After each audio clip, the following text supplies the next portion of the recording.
শেখ হাসিনাকে দেশে ফিরানোর জন্য তো বাংলাদেশ গভর্নমেন্ট চিঠি দিয়েছে ভারতের কাছে।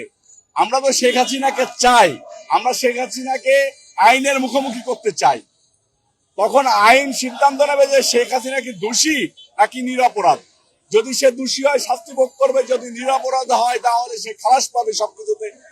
বাংলাদেশের জনগণ তাকে চাই, শেখ হাসিনাকে চাই।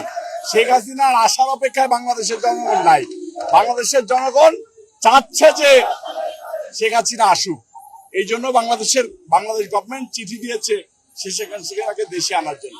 আমি একে নিয়ে কোনো কথা বলতে চাই না, এইসব লেভেলে আমি নামতে চাই না। মনে করেন রাস্তার একটা জোকার কি বললো, ভিউ ব্যবসা নিয়ে ব্যস্ত থাকার জন্য গলাবাজি করতে পারে, সেই সব নিয়ে পলিটিশিয়ানদের কথা বলা উচিত না। কোন নেশাখোরকে নিয়ে পলিটিশিয়ানদের কথা বলা উচিত না। সরি ভাই, আমি এই বিষয়ে কথা বলতে চাই না। শিবিরের ছেলেদেরকে বিভিন্ন জায়গায় ধর্ষণ মামলায় ধরা হয় এবং জামাতের নেতাদেরকেও মানে সংসদ সদস্যদেরকেও দেখা যায়। তো বাংলাদেশের জনগণ যখন সচেতন হয়েছে যে তাদেরকে আর ধর্ষণ করতে দেবে না, তখন তারা ভিন্ন পন্থা অবলম্বন করেছে। সেটার পাহারাদার হয়েছে শিবির। আমি শব্দটা উচ্চারণ করতে চাই না।